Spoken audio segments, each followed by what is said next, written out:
Stop korupciji u zdravstvu, školstvu i politici.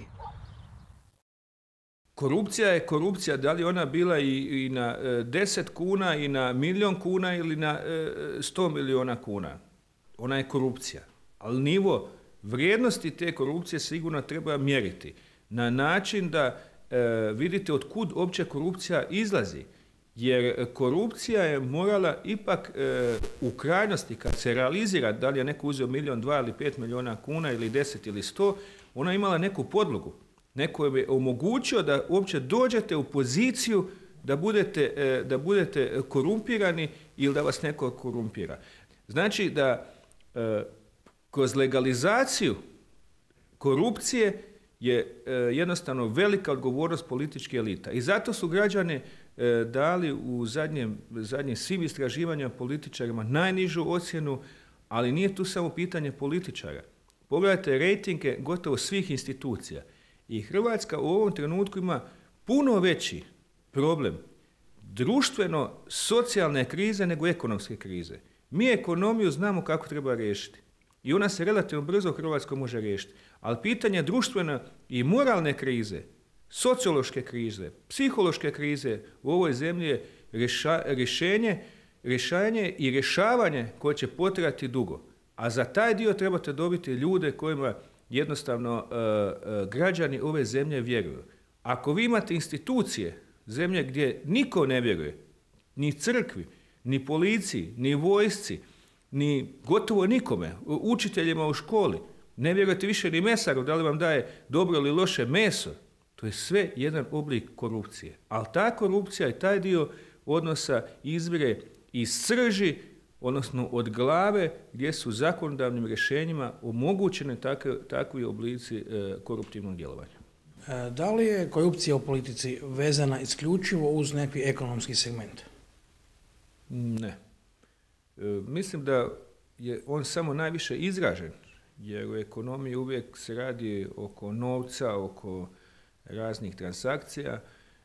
Mislim da je korupcija više izražena u nekim drugim sektorima koji su manje vidljivi nego što je sami ekonomski sektor.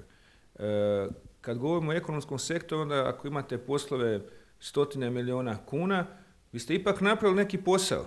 Dakle, nije ukradeno 100 milijuna kuna, može ukrasti 2, 5 ili 6, ali prikaz koji ide prema javnosti je da je ukradeno, 100 milijuna kuna. Ne može biti ukradeno ako je napravljeno posla za 70, 80 milijuna kuna. Međutim, korupcija politička, korupcija na društvenim raznim segmentima koji samo nisu vezane za ekonomiju je vrlo vidljiva. Je jedna korupcija koja nije vezana samo na ekonomiju. Zašto je, da li je uopće mišljenje javnosti da su baš svi političari korumpirani? Da li je to uopće moguće tako biti? To je nemoguće, ali ovo što se u Hrvatskoj događa je jedan vrlo negativan društveni proces, da od djelatnosti koja se zove politika, koja bi trebala biti časna djelatnost, je napravljena takva prostitucija da su političari i oni ljudi koji se bave politikom svi na stupu srama. Zbog ja ipak mislim jedne manjine koje su u politici. U političkom segmentu i bavljenjem društvenim određenim pitanjima, ja mislim da ipak većina je časnih ljudi koji žele nešto napraviti za ovu zemlju. Pitanje korupcije i odnosa prema korupciji u društvu je segmentirano i to je čak dobro na jednu vrlo visoku razinu. Međutim, korupcija u Hrvatskoj, što pokazuje zadnje istraživanje profesora Kregara i njegovih suradnika, nije baš toliko previše izražena i neki fenomen Hrvatske, nego ona je prožeta i u zemljama Europske unije i u Sjedinjenim Američkim Državama samo na jedan malo, ajmo reći tako, sofisticiraniji način nego što je u Hrvatskoj. U Hrvatskoj je korupcija u onom dijelu politike, ekonomije izražena na vrlo jedan sirovi način.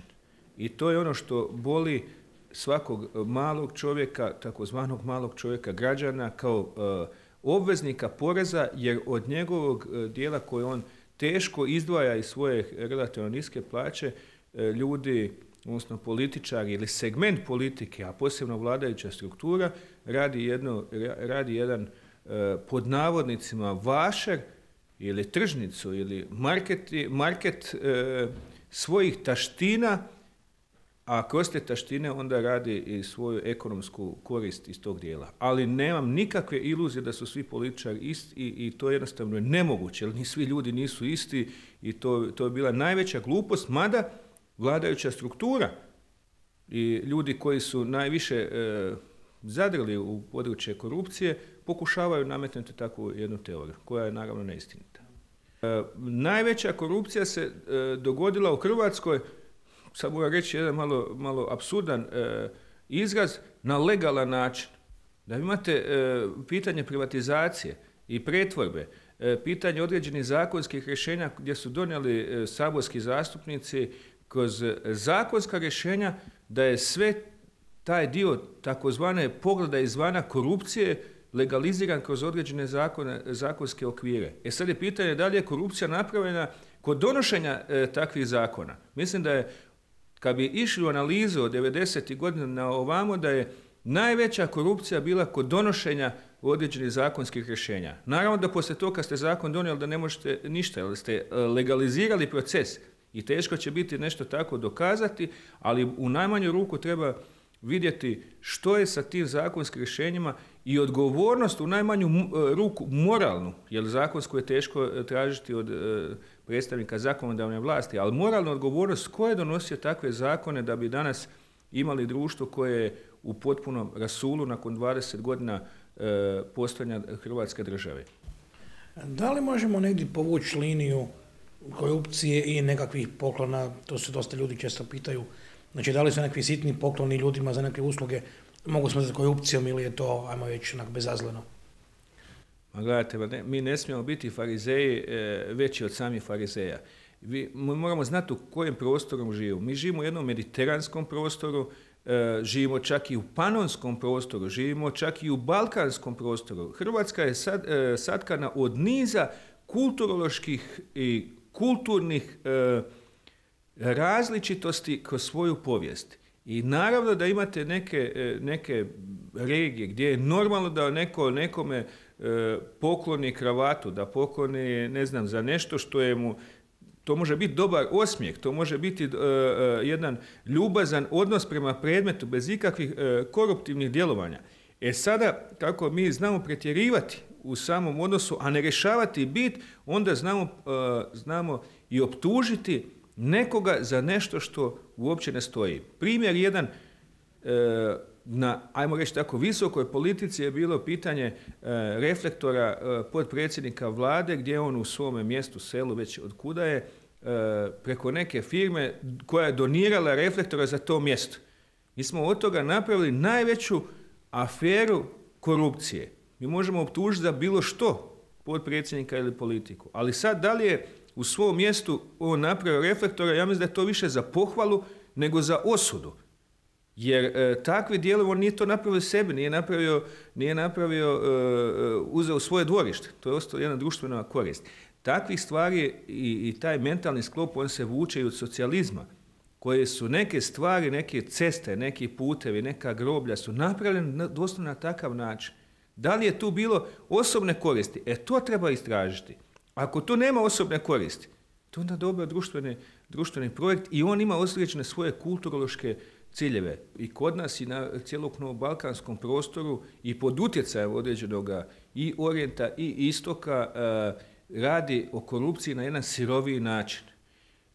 Vanjska korupcija koja se događa gdje gotovo niti jedna zemlja svijeta nije na nju imuna, ona je dobila svoje jedno uglađeno lice. Dobila je jednu svoju maniru kao kad ste imali mafiju prije 100 godina, onda bi se mafija ubijala, radila neka čuda. Danas se ta mafija više ne zove mafija, zove se korporacija, ali se zove neki uspješni ljudi i tako dalje. Ali treba proći određena vremenska dimenzija, 50-100 godina, da transformirate društvo iz takozvanog sirovog oblika u jedan finiji oblik. Hrvatska prolazi jedan sirovi oblik, ja se nadam da je prošla, jer sustav vlasti, a od 90. do 2011. na vlasti je bila 90% već možemo reći, jedna stranka i nešto partnera te stranke i oni su proizveli takav jedan model vladanja. Model vladanja, što se vidi kod prošlog premijera, ali nastavak dalje slijedi je bio model koruptivnog djelovanja, ali najsiroviji oblik. Jer kad imate pitanje da li neko uzme 1.000.000 eura ili 1.000.000 kuna, onda na neki način čak i može se to prikriti. Kad vi uzmete 100 milijuna ili 50 milijuna, vi morate biti vrhunski financijski stručnjak ili imati iza sebe toliku jaku infrastrukturu da taj novac opere, da taj novac stavi negdje u funkciju. Kad to nemate, što se dogodilo aktualnoj vlasti i prošlom premijeru, jednostavno to izlazi na vidjelo.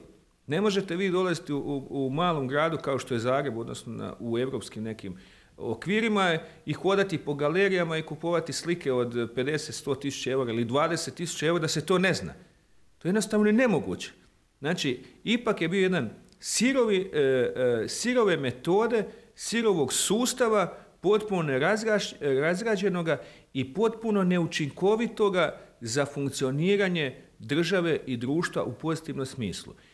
Ali pitanje koje ja uvijek polazim i točka je da su ljudi ipak u biti dobri ljudi. Ja polazim s te točke, dakle, jer svako se rodio vjerojatno kao dobar čovjek. Njegova transformacija kroz život je donijela vjerojatno nešto da ti treba, ako imaš 2 milijuna, onda teži da mi je 5 milijuna. Kad imaš 5, onda 10 milijuna. A da ne znaš uopće ni šta ćeš sa 1.000.000 eura ili sa 2 ili sa 5, ali želiš 10.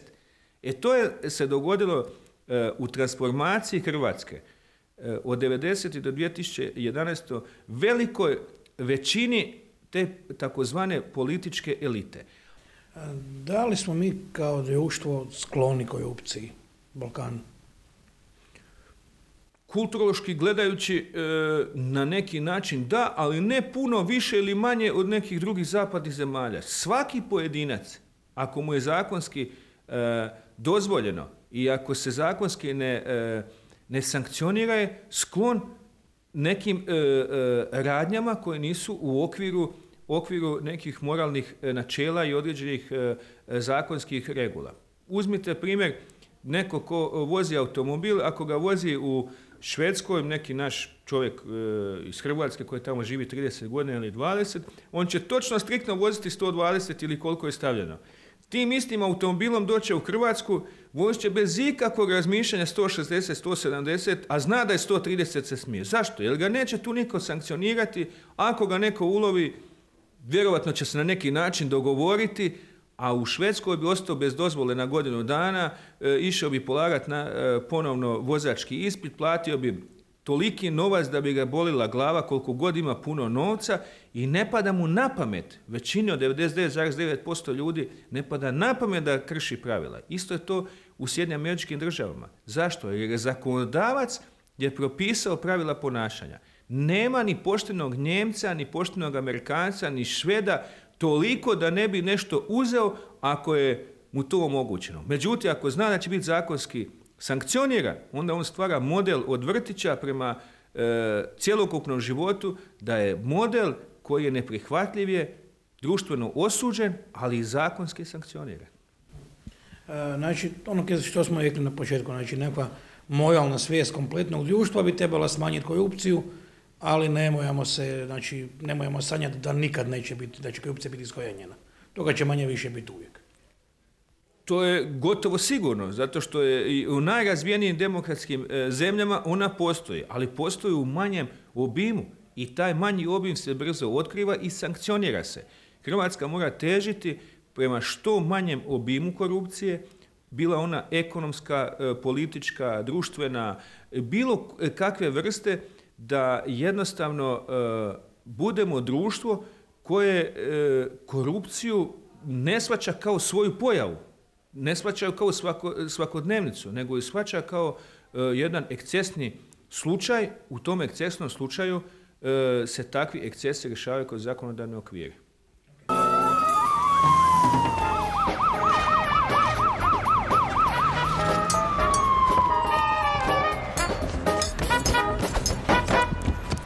Stop korupciji u zdravstvu, školstvu i politici.